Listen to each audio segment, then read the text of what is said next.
In times when our long-cherished plans are disrupted, it's easy to succumb to fear and believe that God has abandoned us or is responsible for our disappointments and discouragements.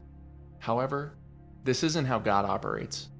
What we perceive as obstacles, setbacks, and detours are often the hand of God, guiding and protecting us in divine ways. Even when we can't see it, God gently leads us towards the people we are meant to meet, the places where we should serve Him, and the experiences that will help us fulfill His divine plan for us. When faced with adversity, God also calls upon us to turn to Him.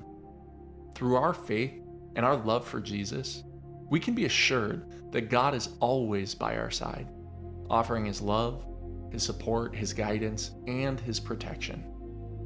We can humbly seek His wisdom and guidance through prayer, even when we're suffering or feeling discouraged. God's guidance and wisdom do not guarantee a life free from hardship, but they do ensure that our souls are always cared for and protected, regardless of what happens in this lifetime. We can trust in God. In this week's episode of Relentless Hope, Jill Castilla, the CEO of Citizens Bank of Edmond, exemplifies God's divine guidance and protection. Jill shares her story of overcoming unexpected obstacles and challenges on her journey to becoming the CEO of a bank in Edmond, Oklahoma. She discusses how she overcame financial struggles while paying for college, the time when a family member stole her car and $15,000, the new perspective she gained during her time in the military, and how she helped her bank overcome the financial crisis. Jill learned to surrender to God, viewing her leadership positions as callings from Him. She never sought to become a leader, but rather wanted to be an instrument of good. She identifies the critical leadership traits that she's observed in others and tried to develop in herself, including competence, integrity, respect for others, and humility. Jill is dedicated to leaving a lasting impact on her community through her work at the bank, and she encourages others to be open and vulnerable with their stories, including their shames, their humiliations, and their triumphs. She reminds us that every experience in life shapes us and it molds us into the people that we are today. Indeed, God works in mysterious and miraculous ways that may be beyond our comprehension. However, when we look back on our lives, we can see how He has been divinely guiding and protecting us all along the way. This realization assures us that God is with us every step of the way. After leaving her small town in Oklahoma, Jill Castilla learned about the real world and joined the military.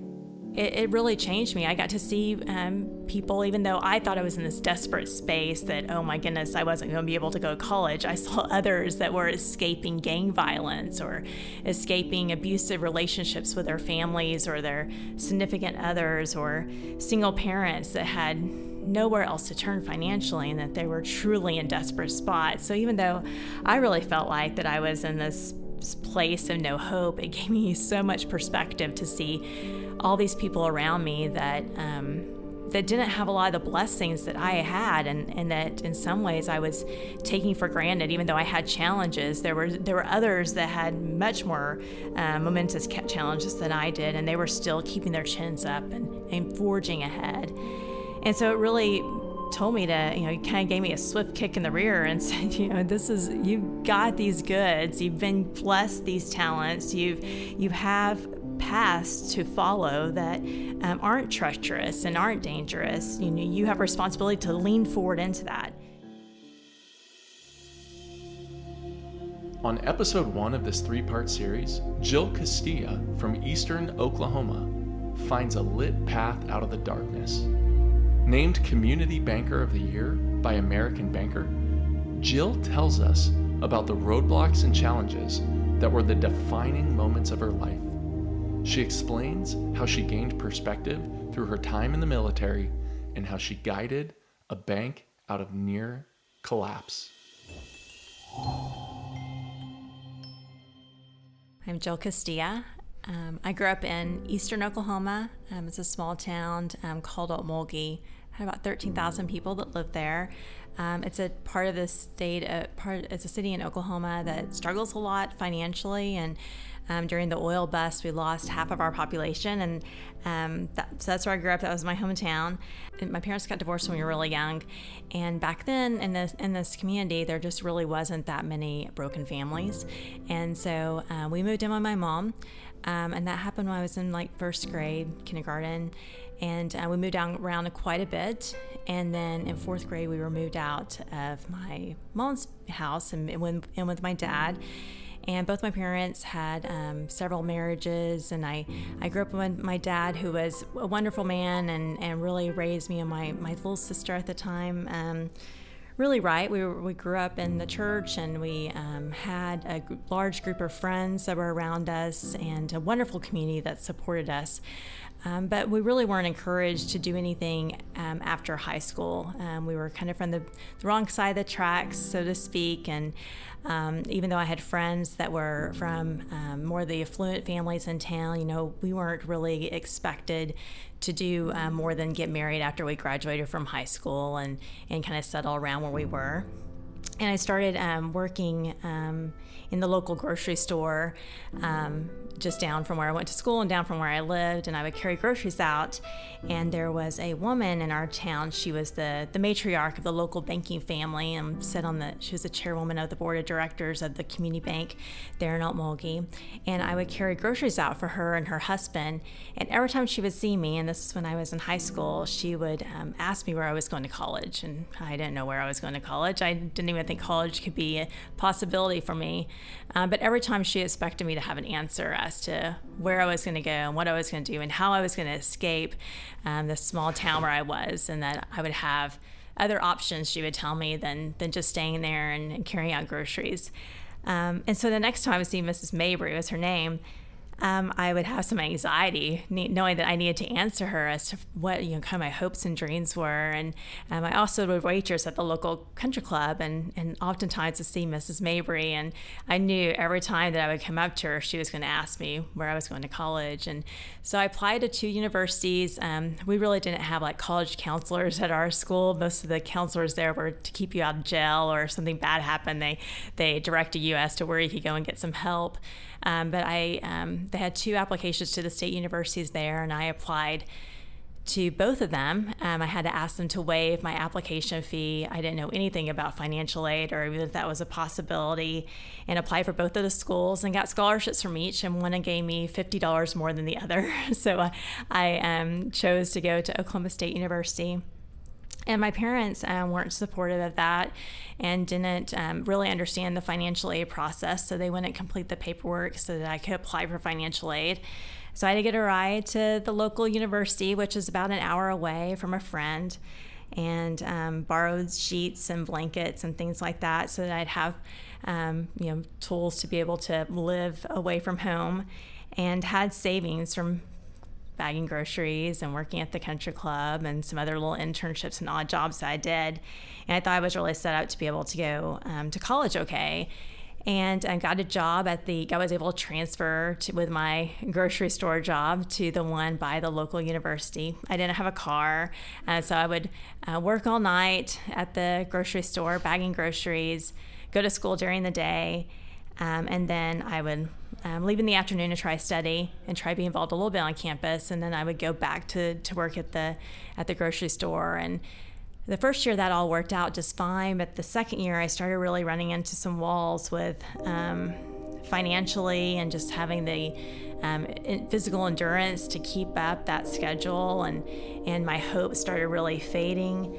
And so I would work all night and walk to and fro to where I was living, and then I would go to class, and it was just this kind of endless cycle. And I felt like I was one step behind financially and motivation-wise. Even though I was doing well in school, and I just wasn't able to maintain friendships, and my church life and spiritual life was really lacking.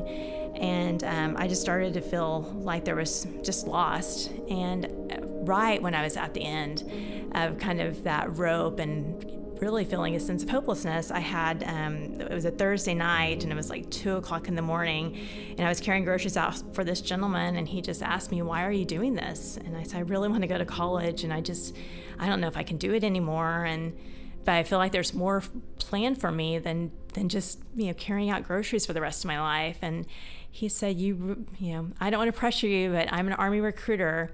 And if you enlist in the Army, you get to become an independent student. You can apply for financial aid on your own.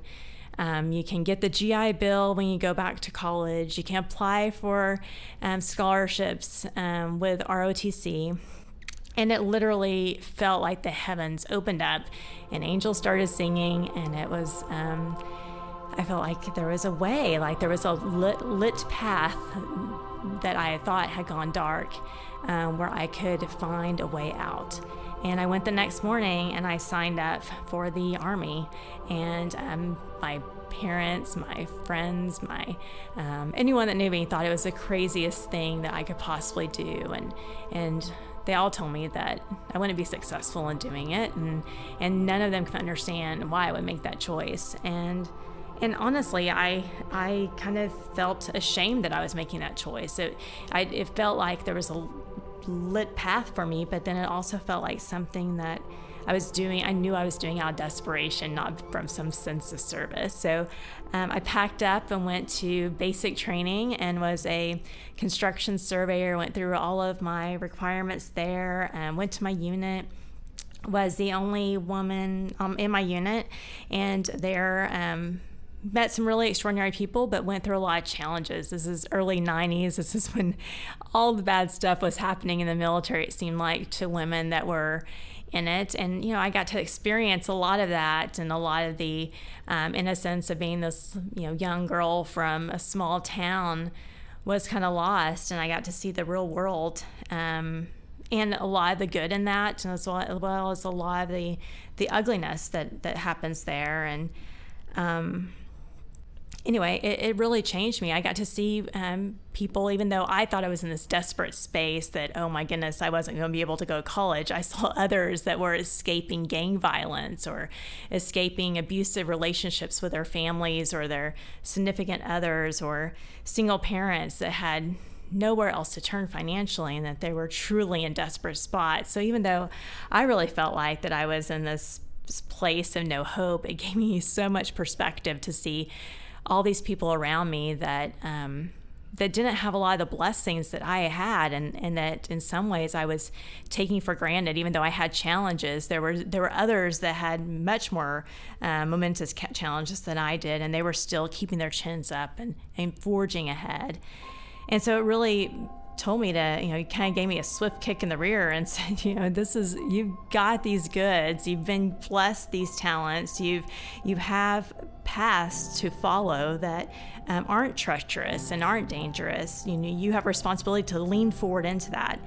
And so when I came back from my military training, and I had been away for a couple years, I had just been living on a couple $100s a month. As a private, you really don't have a lot of expenses, and the Army is very generous in how they feed you and give you like small allowances for clothes. And so I was able to come back with having direct deposited all my pay into the bank, actually, where I now work. And I was feeling all this hope, and I was really excited to go back to college. I had some money saved up, and I really thought, wow, I'm going to do this. I have, God has equipped me with these resources, and I can now put them to use. So this family member takes me shopping because I had bulked up. I had eaten a lot of carbs and gotten some big muscles, and needed to get some new clothes. And this family member took me shopping, and I wrote a check. And then about a week later, I got a notice from the bank that I didn't have any money in my account, and my check was overdrawn. And this was back when they used to send you your checks in the mail and you could see all of those. And I found them in a drawer in the family member's house, and they had written checks the entire time that I had gone to the military on my account. And what I thought I had was $15,000 in my account and was going to be plenty to pay for college back then. Now I had negative money in my account, and they had sold me a car that didn't belong to them, and it was impounded. And it was just like, oh my goodness, like here I thought I had the path, and I'm supposed to go to this school where I was before, and I was holding my head high because I had bought these new clothes and had all this pride. And then it was like the light shut off again, and it was time to go back to square one. So I went to the local library at the local university, and I didn't know that I could have gone to the bank and said that this isn't my signature and this is fraudulent, and they would have given me my money back. And when you aren't well versed and someone hasn't told you about how banks work, you really, looking back, it seemed silly that I didn't make that type of complaint, but I didn't know any better at the time. So I went to the local library, got one of those big college books, and started looking through them, finding colleges that had my program and that had a ROTC program, and I called them all until I found the school in South Texas that was willing to give me a scholarship, a really lucrative scholarship, if I could just find my way down there. And I was in the middle of Oklahoma, and this was near the Mexican border, and so I had to figure out how to get down to Kingsville, Texas, and got rides to make it there all along the way. And still had this feeling of kind of like, why me? This is unfair, and really questioning why this path was being diverted. And all of that was so cleared up whenever I got to Texas A&I in Kingsville, Texas, and I walk into the ROTC department, and I meet this person who I just know is going to be my best friend for forever. And his name is Marcus Castilla, who I ended up marrying. But Marcus became my best friend, and I started understanding really quickly when I moved to Texas, and it was after these different bumps in the road, that I was being guided. What I thought was being these tragic circumstances that were require me to make these changes and alter my course because of our desperation, that these really were pathways for which I was being guided to intersect with the people that would be momentous in my life. And so I met Marcus. We became best friends, fell quickly in love. He was a year older than me. He's not a real detail-oriented person, which I know now, but back then I didn't know that. And he told me he was getting an educational delay to stay in school an additional year, which will allow me to complete my 5th year of my engineering degree, and that we should get married. And so we got married, and then he got orders to go to Hawaii and be stationed there. So we picked up and moved to Hawaii. We were young, and so I thought, well, I'll just start over school here in Hawaii. I was having trouble transferring credits, and I was working in Hawaii. I had a t-shirt company, and one of my bosses there suggested that I abandon my engineering coursework where I spent 4 years and to try out business, and I could always go back to engineering whenever I came back to the mainland. So I was able to transfer classes to the local university, who was very accommodating with my transfer credits. And they gave me like Finance 101 for differential equations and linear algebra. They gave me like Accounting 101. And I took 33 credit hours a semester while I worked full time there, and got my finance degree in a year. And it was so easy, not because the university was necessarily easy, but when I wasn't resisting where I was really meant to go, things got so much easier. And I really found this great love for not only numbers, but also people and the ability to impact people through that degree program, and then working at the t-shirt company there in Hawaii. During this time, my mom married into the family that owns Citizens Bank of Edmond, where I work now. And my husband felt called to go back to Oklahoma to go to graduate school. And we came back, and I was able to go and work for minimum wage in that bank where I had previously lost everything I owned. And then applied for my dream job. It was right when you could apply for jobs on the internet back then. Hotjobs.com and Monster.com had just come out. I applied for my dream job at the Federal Reserve Bank of Kansas City, and was interviewing for that job, and had the people alongside me had gone to extremely prestigious universities, which I had not, and they had won all these different scholarships and medals and fellowships, and I had not. And they were all quite a bit younger than me at this point in time. We have my husband and I had a child already, and I felt really out of place as I was going through this interview. And they went through this panel interview at the very end and just asked, like, what's your greatest leadership challenge you faced as a college student? And I was able to say, well, I led a survey where there was a group of incarcerated men with chainsaws and machetes and axes who went out with me on a flatbed truck in the middle of nowhere. And, I led them as they, hacked away all the debris so that I could shoot my line of sight during the survey. And we did that for 6 weeks and got to be great friends. And, a situation I thought was really scary. I ended up creating these relationships with friendships with these gentlemen, and I felt safe. And then we got the survey done really quickly. And when I finished that interview, the gentleman came and sat next to me. He's just like, I just want you to know that's the most extraordinary story I've ever heard from a college student, and we want to hire you.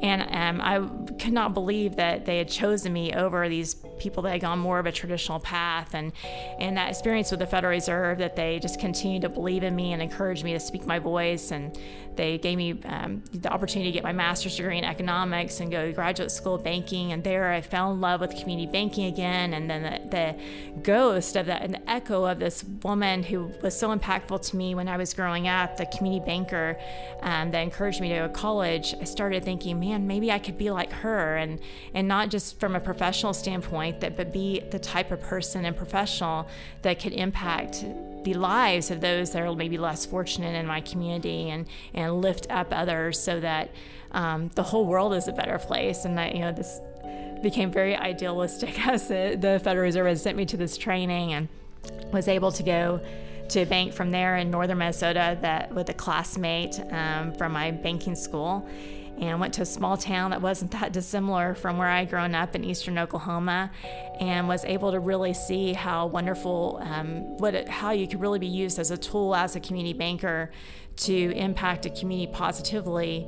And then how much, because of this kind of journey through difficult times with the military and being someone that didn't have the easy resources to be able to achieve their potential, that had these roadblocks along the way that could have been discouraging, to be able to look back on those periods of time in life and understand that these were just dots that were being connected to lead me where I am today, that they weren't obstacles at all. They were actually the defining moments and made me who I am. And in the moments that were most shameful and that were most difficult, and the ones I wanted to keep in the dark, were actually the things that made me who I was and made me really reach more for the light because of that experience. And so I got the call after being at in Minnesota for 2 years that our bank in Oklahoma was in trouble. And so I was asked to come back to Edmond, Oklahoma at the bank again, where I lost all my savings, in the bank where I'd had that first minimum wage job in banking, now coming back to lead it through a turnaround. And so after coming back in 2009, so now I've been at the bank for 9 years, been through various positions, and 4 years ago moved into the leadership role of president and CEO of the bank. And I also chair the bank holding company that oversees all of the bank operations. And so as that community banker, again, kind of leaning on that reflection of the woman that impacted me so much growing up, I can really see how we can impact our community and utilize the resources in a bank to have an impact, to have a long legacy of what this bank really means and what it can do. We've done that by revitalizing our downtown by launching a street festival that started with begging food trucks and 3 local bands and a dozen pop-up shops to try out one Saturday evening to see if we could get people to show up in downtown Edmond, which had a lot of empty storefronts at the time.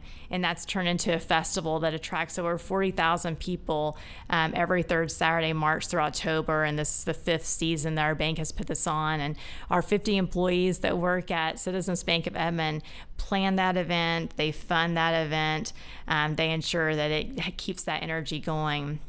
We also cash mob local businesses, where we give money to our team members, and they go to a specific business on a specific day, and they take pictures of what they bought with the certificates that we've given them, and they post that on social media in order to highlight that business, and then the whole community ends up rushing to that business that day to increase the sales and really elevate its appearance and visibility in the community. And then we do a lot of things that are not so public or visible, where we now have the social capital that when the schools know that there's a family in need, we're the ones getting the call. And a few years ago, it was a family that was a woman and her young daughter that were escaping an abusive relationship, and they left their home without anything. And so our bank, we rallied together, and we were able to get them a car and car insurance and a washer and dryer and furniture for their house and clothing and gift cards, just through the generosity of our team and our board members and our management. It's a bank that has such a heart and a soul, and it wants to be an organization, a bank on a hill that's a beacon of light, that it's able to impact in a community that's not just about taking in deposits and giving out loans, but one that really feeds the soul of a community and makes it better, makes those that live there have more opportunity. During this time, I went to get my hair cut for the first time across the street from the bank, and I was getting my haircut, and the lady said, "Well, why did you move back to Edmond?" And I said, "Oh, to work at Citizens Bank of Edmond." And she said, she put down her scissors and said, "You need to be careful. There is a lady there that's evil." And I said, "Well, I'm afraid you might be talking about me." And she said, No, you're sweet, and there's this kind little girl." And I said, "No, I really think that you're probably talking about you." And she said, "Me?" And I said, "No." She said, "No, this lady's going around and changing everything, and she's firing people," which I hadn't, but I was firing people and creating all this unrest inside the organization. On part 2 of this 3-part series, we learn how Jill Castilla's experience in the military prepared herself for leadership. She teaches us when to say no to authority, managing at the Federal Reserve, leading when people don't trust you, and building a successful and strong community. So when I was growing up, I'm this little short, skinny, scrawny little blonde, very soft-spoken, oftentimes very meek, very insecure growing up. I never was turned to as being the leader in the group. I had always envisioned the leader to be large in stature, broad, deep voice, most of the time male. And I didn't really see myself as being a leader, and my limitations in how I viewed a leader were pretty narrow.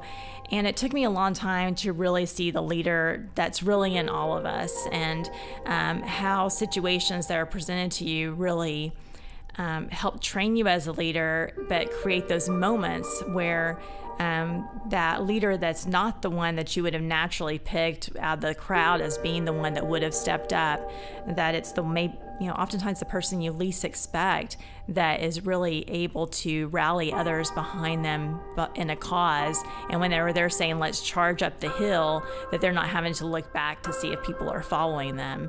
That passion is where I've seen that really, it's not so much the person with the brute or the size, but it's whenever they have the passion and the conviction that really rallies others behind them to really take up a cause. And I got to see that initially through the military. I really had never been exposed to leadership training before, and you're pitted initially kind of against one another as you go through military training, and the more traditional identifiers of a leader are used. So the person that's the tallest or is the loudest or the most aggressive is the one that's put into the leadership position. And then you see, though, over time that it requires there to be the person that has the competence, and the person that has the integrity, and the person that is able to show respect for for others and humility, but is also confident in their skill set, that person is the one who evolves to become the one that everybody looks to as the leader. And it's almost never the person that you picked from the beginning. It's the one that has shown that consistency over time, and it isn't just a flash in the pan. That's someone that others are going to rally behind because they believe them. When they say something, they believe it. They know it's the truth, and they know it's not just for the sake of being called the leader, that it's for the sake of everyone else, that they know that they need to step up to be the leader. And that was really eye-opening for me, to go to a place. The military is so wonderful for this, in that you go somewhere, you're dressed all the same. You have no idea where anyone came from. You have no idea what anyone's schooling was, or what family they came from, or what their legacy of leaders had been in their family. And they just are who they are, and everybody looks the same, and they come with the same toolkit. But it's just, again, that how willing they are to learn and to become credible in the expertise, and then that integrity that sometimes you assume that some have and they don't, and then you assume some don't and they do, that exposes itself over time. The military is just a wonderful way where anyone can step up to really be that leader. And as a result of that experience, I think it gave me the ability to see leadership more easily in those that may have been overlooked by others as never really being a leader. And I certainly started seeing it in myself that, if not me, then who? It's not a question of who you're picking to be the leader. It's really seeing that you have a responsibility to say something that's right. Whenever you're private in the military, they tell you you're required to obey all orders, and there's a whole all these general orders that you have to memorize, so that as a private you are responsible for following orders. But stuck in there very eloquently is this responsibility that you have to refuse an order that's not lawful. And there's not a definition of what an unlawful order is. It's just one that is not right, whether it's explicitly against the law or it's not right. So even as a private, even the lowest person in the military has a duty to be a leader in whenever they see something that is not right. And that was very, very profound for me. Whenever I went through formal leadership training before I really saw myself really elevate to a leader. I had been in a manager role during the Federal Reserve. I have been in leadership roles in the Army, but still kind of more from an accountability standpoint, and not so much of a let's defeat some enemy, or let's rally to some cause. And I really wasn't faced with that until I came back to Citizens Bank of Edmond when the bank was in trouble, and I was asked from my family to come back to lead that turnaround. So back in 2009, our bank was the worst performing bank in the state of Oklahoma, one of the worst in the nation. It was rated the lowest you can be for a bank, and was on the verge of not surviving. The bank had been around for over 110 years. The same family had owned it for 4 generations. Our team members, the employees, owned the bank, a third of it through an ESOP. And when I came in 2009, it was in a state of disarray. It had just had an examination, and they had uncovered some things that were improper that were occurring inside the bank. My stepfather had asked me to come back and to the bank to work there, and I was previously the senior financial officer in a bank that was the same size as this bank in Edmond where I was going back to. But the leadership in Edmond offered me not a chief financial officer position like I was in at the bank in Minnesota, but rather an assistant treasurer position. And then they also offered me a 50% pay cut to come back to Citizens Bank of Edmond. And everything was shown to me as being not really valuing the skills that I could bring back to the bank. And I initially said, no, thank you. I can't do this. I mean, I was ready to go, but my husband, who is such a great advocate for me, said, you've worked your whole career, Jill. You don't want to take this gigantic step back to go to this bank. So I said no, and my stepdad flew up to Minnesota and just said, I needed you. He said, I need you, Jill. I can't make the financial things right now. I can't make the title comparable to what you have right now, but I need you. So at this time we had 3 kids, and my husband has a job in northern Minnesota, so he stays in Minnesota, and I come back down with our 3 kids. I had to move in with my mom and my stepdad because we can't afford to live on our own. And I go work at this bank, and instead of having a nice office with a window, they stick me in a closet with some file cabinets and a piece of plywood as my desk. And I go back to this bank that I thought everybody would love me. I worked there before, and I was really excited to come back to what people I really consider family. And my husband, who is so smart when it comes from an emotional intelligence standpoint, said, they're going to really hate you. And I didn't believe him, and I came into the bank, and boy, was he right. No one would talk to me. No one would respond to my emails. They would snicker and laugh. They would make fun of me. They would say bad things about me, and they wouldn't tell me the truth. They would oftentimes misrepresent what they were saying. Within just the first couple weeks, I found massive fraud within the institution. I found numerous examples where there had been blatant misrepresentations that were putting the institution at risk, and a lot of behaviors that would not have been appropriate in any kind of professional environment, especially a bank. And I found myself going back to that time as a private of, here I have no power, I have no positional authority, no one reports to me, no one can tell me, I can't make someone do things just because I'm telling them to. I have to influence the situation. And is it better to just walk away from this, or do I stay and say this is not right and stand up to it and try to make a change? And at first there was one person, she was my supervisor when I worked at the bank previously, back in that bookkeeping department for minimum wage, and she knew me, and so she knew that what I was trying to do was to help the bank, and so she would help me research items, and we'd find things that were suspicious, and then we'd validate it, and it would cause greater concern, and we would dig more and dig more. And we were both just ostracized from the rest of the bank. There was no interest in helping us, and they made fun of us, and there just wasn't, we felt like we were swimming way against the tide. And I would go into work at 6 a.m. with my kids, take them to school, pick them up, and stay at work till midnight, 7 days a week. And my little 2-year-old, he still remembers highlighting things I asked him to highlight on a journal ledger report, put kind of everyone to work. But slowly, and the first employee meeting I went to, and I started doing these every month and started reporting on the financial condition of the bank and the things that we were finding. The staff had crossed arms and these scowls on their face and these looks of distrust. And I could see that it was a hostile crowd. But I just kept really focused on not acting in my own self-interest, reporting only the facts, not getting caught up in the emotional things that I was really seeing, but calling something that was bad, and was celebrating things that were good, and just being above reproach in everything that I did to ensure that I couldn't be questioned in the same way. And slowly but surely, one by one, we started gaining some others that wanted to save this bank, that wanted to, that knew that they couldn't continue going down the safe path and still be able to keep this bank where it was this asset to the community. They started to see, as we were transparent and truthful and gave them all the information that we possibly could without judgment, but then also restricting things that were improper. There were some that really, really hated that, especially those that were partaking of a lot of excesses and things that weren't appropriate.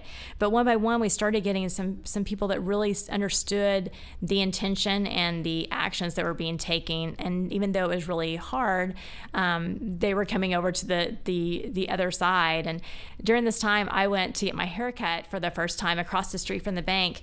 And I was getting my haircut, and the lady said, "Well, why did you move back to Edmond?" And I said, "Oh, to work at Citizens Bank of Edmond." And she said, she put down her scissors and said, you need to be careful. There is a lady there that's evil. And I said, well, I'm afraid you might be talking about me. And she said, no, you're sweet and this kind little girl. And I said, no, I really think that you're probably talking about you. And she said, me. And I said, no. She said, no, this lady's going around and changing everything. And she's firing people, which I hadn't. But I was firing people and creating all this unrest inside the organization. And so I did tell her that it was me. And then 3 months later, I went to get my hair cut again, but this time I went on the other side of Oklahoma City, and this gentleman's cutting my hair, and he's saying, well, why did you move back to Oklahoma? And I said, well, to work at a bank, and I was trying to be kind of coy and not say which one it was, but he got it out of me, and as soon as he did, he said, oh my goodness, I hear there's this lady that works there that's crazy. And so I think that you're actually talking about me.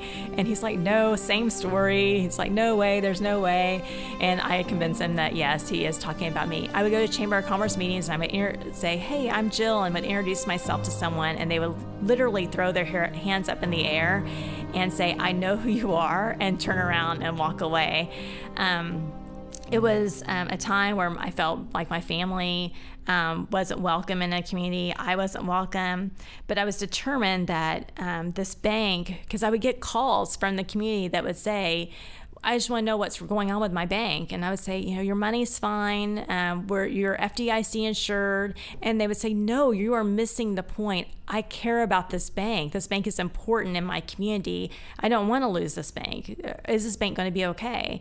And I started seeing like this bank over 110 years had built this great social capital. It was the same as that lady that had helped me when I was growing up, that was the community banker that helped me make sure that I was going to go to college and see more for my life. This bank had done that for 100 years for this community, and the community cared for it. It was a bank. Like, you're not supposed to care for a bank, but this is 2009.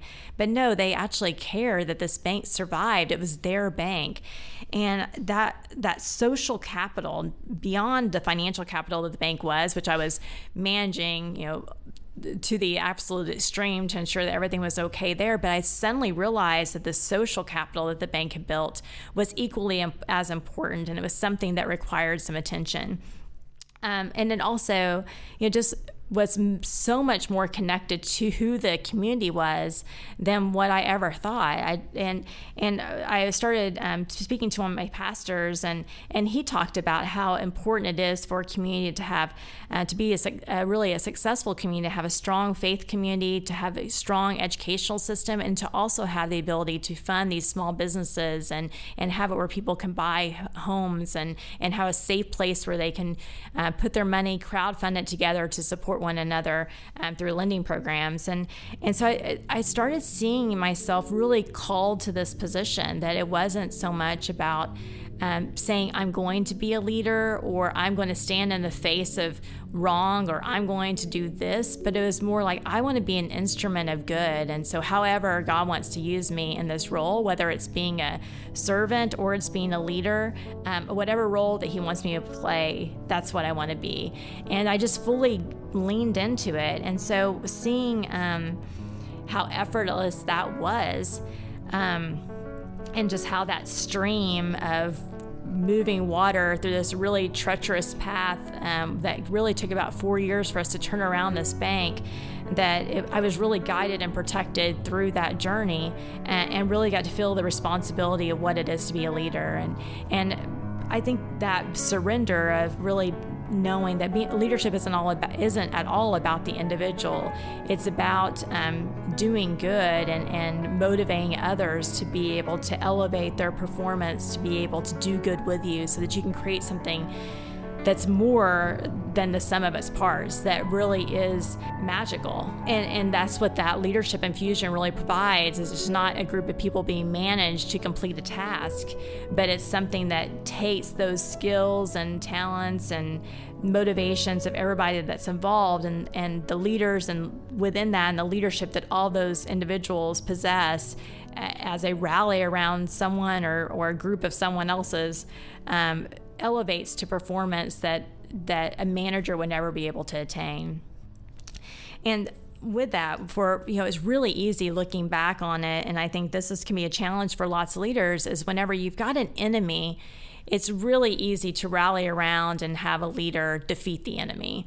And so for us, we didn't want the bank to fail, so failure was the enemy. And once we got past failure being the enemy, then it became I had almost a leadership crisis because I was in this role now. I was the leader of the bank.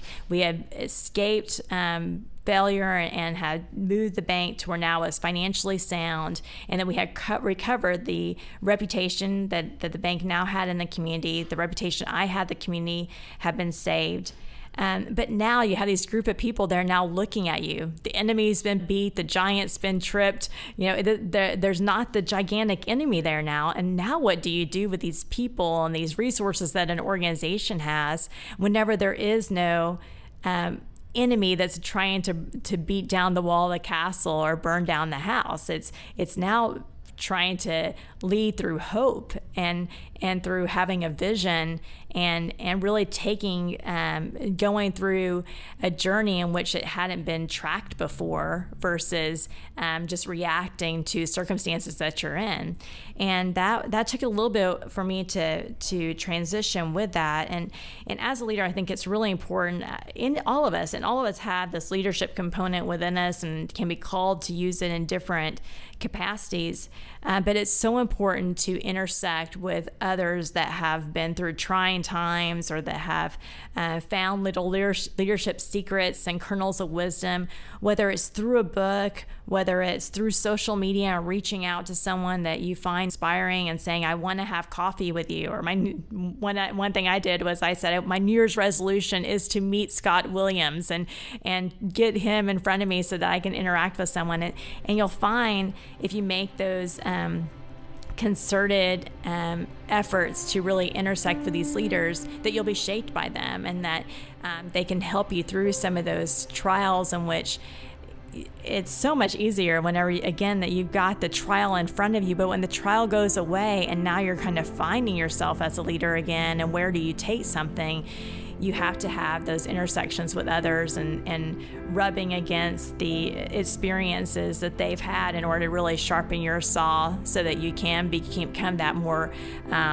visionary leader going forward. And that transition from a overcoming something to being a visionary leader is very, very rewarding and such a great way to transition and grow your own leadership skills. And there's a lot of people that have done that. And so looking at military leaders for me is really helpful because there's some that really focus on winning the battle, and there's others that really focus on winning the war. And you need the skill sets of both of those to be able to be a successful leader and to encourage others to be successful leaders, to make sure that you can overcome tasks and overcome trials. But then overall, you're trying to find a way in which you're winning the ultimate war, that you're in a more positive way, really coming up with a vision and saying this is what we want to be, and then leading a group to really go and get there. I have this wonderful friend, and he said to me, we were talking about this very subject, and he said it to me just 2 days ago and said, you never know when you're the only book that someone will read. And I just love that you have to know that what you're saying in your words, that you could be used as an instrument to be able to convey an idea that no one has ever heard before, or truth that they may not see, or use it as a gateway to further truths. And so we have a responsibility that if you do have a stage and you do have that your voice is being heard, that you are respectful, that those that are listening to your voice, this may be the only book that they read. On part 3 of this 3-part series, Jill Castilla reveals the importance of rallying others to believe in something and developing support within a community. As an introvert, Jill had to find the courage to step up and to face the fears so that she could operate using confidence within herself.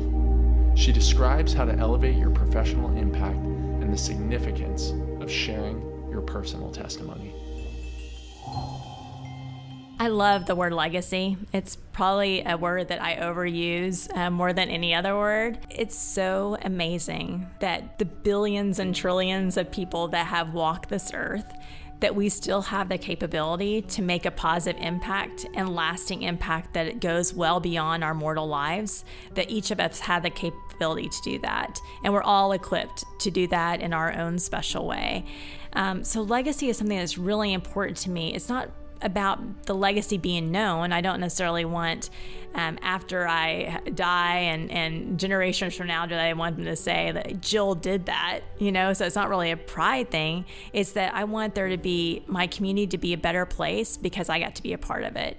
And whether that's known or not means nothing to me, but I want to be able to leave my mark that this place is going to be better after I've occupied it. And if we can all do that, we all have the capability to do that, what an extraordinary gift that is to our children and our grandchildren. So I inherited a legacy. I was able to work professionally in a bank that's been around for generations. It started before the statehood of Oklahoma, and got to be part of building a state and a community and small businesses that have lasted for generations. And so, just carrying forward that is so special. But then how do you elevate your professional impact, your personal impact on the world to take that to another extreme? And I think the answer is that it has to be the mobilization of an effort. It has to be it's beyond just one single person. It's getting others to really believe in something and contribute to a cause to make what you're doing less about a organization surviving another generation. But how do you make the place you are better than whatever it was even considered to ever be intended to be? And legacies are really tough too, because it's not about just making what's good better. It is about tackling hard issues that oftentimes put you at risk for being politically isolated, even by saying that something is wrong or that something needs to change, because it does. If you really are going to make an impact, you have to make things a little bit uncomfortable, and change is never easy. And I think when we look at our legacy and in our little dot in the world that we're trying to impact, it can be disheartening sometimes, because once you start making change, you will get others telling you that you're not doing the right thing. And there will be detractors and people that don't understand where you're trying to move as an organization, or especially if you start developing almost a fanatic support of where you're trying to go, and that you get others that are really believing in that, and there's becoming this power and this collective will to make a change or make something better. It will be threatening to others. And so it can be really easy to let off the gas and reduce the impact that you're really making, and consequently the legacy that you're able to give to others. And so it's really important to put all that in context, to reevaluate, am I doing this because my ego is out of control? And I have this little saying I have to say to myself as my ego is not my amigo, and trying to keep things pretty humble, because you can start chasing legacy for being notoriety, or that you want your name carved in stone, whenever in fact you're wanting it to just be better. You're just wanting to make that impact, to elevate it so that there's less suffering in the world, and that there's more opportunity, and that there's more love and less hate. And so we have a responsibility whenever you're in a leadership role and whenever you're impacting others. And, I feel like I have an extreme responsibility, because I have financial resources that can control or assist or diminish the ability to make an economic impact in addition to a societal impact. And so it takes there to be a lot of self-reflection to ensure you're doing things for the right reasons, and that you're not making it about you. I think another thing as a legacy is that you also can't be afraid to step up and say that it's you that believes in something. We're not all called to a stage, and many of us, including me, don't seek a stage. But when you are called to step up and to lend your voice to something that you believe in, you've got to be courageous enough to do that. And it's really easy to back off, and others will tell you that you're self-promoting, or that your ego is adrift, or that this is all becoming all about you. I see that happening to my friends. They're doing such good work in the world, and they get these distractions of people trying to kind of pull them off the stage. They're saying these wonderful things. They're impacting lives. They're elevating people's awareness to challenges that are in our world and our communities, and at a micro level to our brothers and our sisters. And it's really easy to get pulled down and to quiet your voice. And that's where you have to really re-examine yourself and have people around you that will shoot you straight. Like if your ego is out of control, that someone's telling you that. But in order for you to make sure that you're really being impactful and that there's legacies of wonderful gifts that we're able to give to the generations behind us, it's important to step up into those moments. It's important to share your voice. It's important to tell your stories. It's important to share your shames and your challenges. And I had this beautiful, and I hope I get this right because I didn't write it down and I didn't prepare to say this, but I have this wonderful friend, and he said to me, we were talking about this very subject, and he said it to me just 2 days ago and said, you never know when you're the only book that someone will read. And I just love that you have to know that what you're saying and your words, that you could be used as an instrument to be able to convey an idea that no one has ever heard before, or a truth that they may not see, or use it as a gateway to further truths. And so we have a responsibility that if you do have a stage and you do have that your voice is being heard, that you are respectful, that those that are listening to your voice, this may be the only book that they read. This may be the only time that they're able to get access to that thought or that experience, and to really be thoughtful with it, but don't be terrorized by it, or be frightened by it, or be paralyzed by it. Have the courage to really step into that moment. It's important for us all to tell our stories in order to be able to have effective legacies. We can learn so much from one another, and the more that we can connect and be vulnerable with one another, and how we can see the world be a better place, the bigger and better that legacy that we have to offer will be. And so these diverse experiences that I've had, from the military to just personal situations, to being in a bank, to going through educational systems, to living in lots of different places. The biggest gift that I've been given so far in my life, outside, and I'm talking about like revelations, not kids and my marriage and those types of things, is how much alike we all are, and the fear. We all have fears that we all want to protect our families. We all are scared of the future and excited by it, that there's those that'll always have less than you, and there'll be always those that have more than you,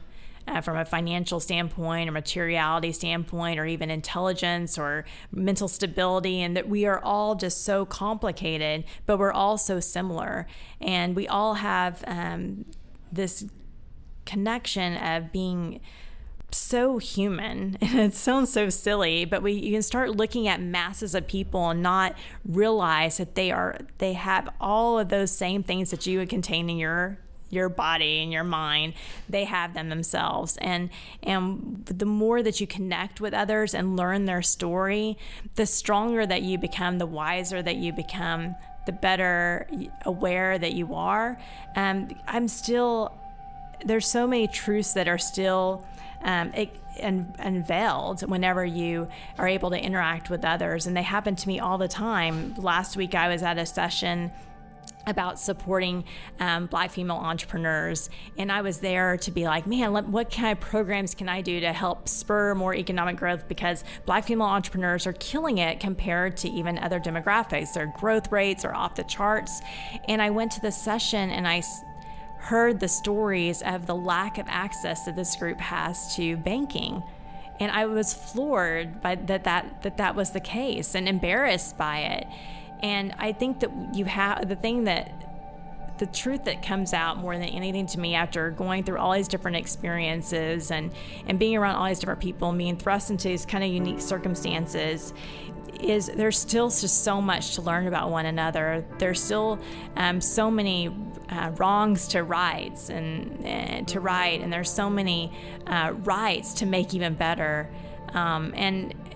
I think we can get very isolated whenever we don't expose ourselves to other experiences, that we can just start thinking about how things affect you.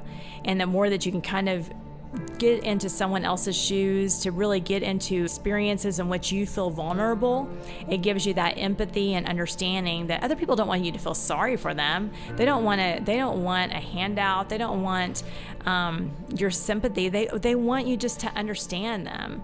And as long as we can seek to understand, and that's a gift that I really feel like that I've been given over the years through these different experiences, is this seeking to understand, just this constant wanting to learn how the world affects other people, and then how can I make that better for them.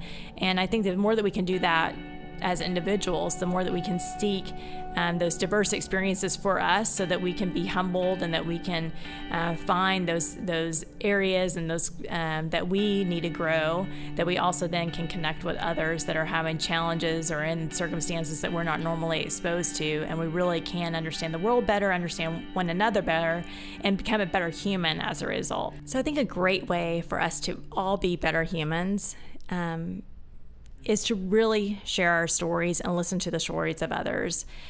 So I challenge you that next time you're at a dinner party or you're at a networking event, it's so, and I'm an introvert, so it's hard for me to go around a room and just glad hand everybody. And where I find where I get the most joy is when I'm really on a mission to learn someone else's story, someone that I don't know, or someone that I barely know, or someone I wish I would have known better, and just learning their story and then sharing parts of my story that connect with theirs. That's how we really grow, and how our humanity expands, and how we really see one another as the culmination of feelings and emotions and insecurities that make up us all. So I challenge you to do that. I think also sharing your story, whenever that stage comes and you're called to it, step up on it and tell your story so that you can be seen, so that others can see the human that you are. And that's not just all the good stuff. That's the stuff that you've tried to hide or that you have overcome. Share that so other people can be inspired and moved by it.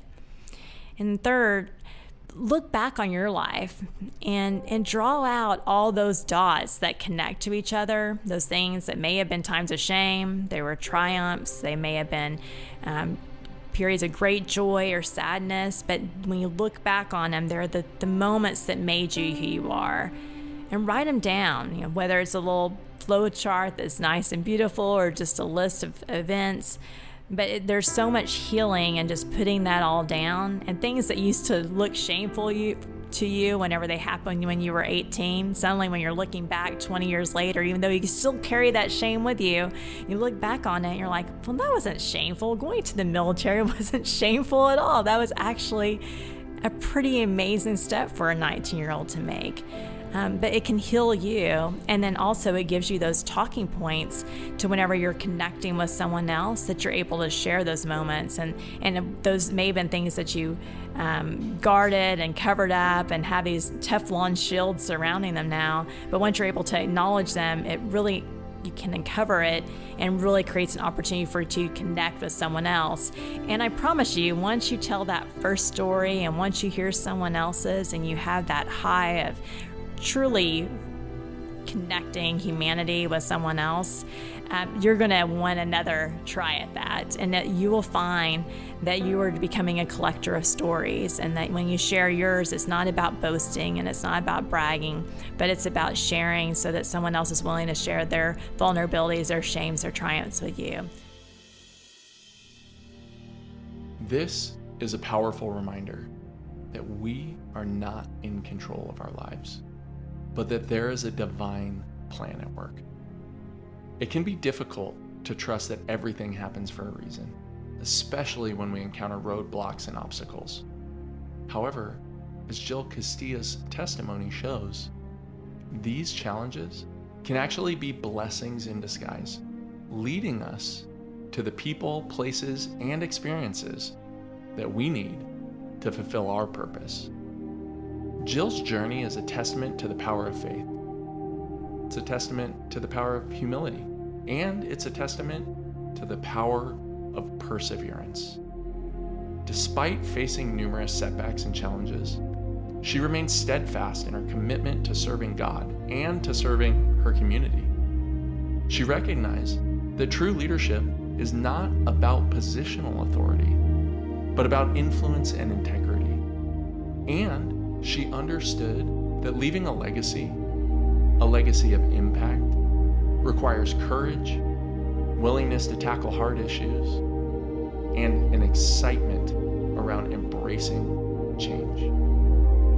Ultimately, Jill's story reminds us that we're never alone in our journey. God is always with us. He's guiding us. He's protecting us. And even when we don't understand the path that we are on, He is there.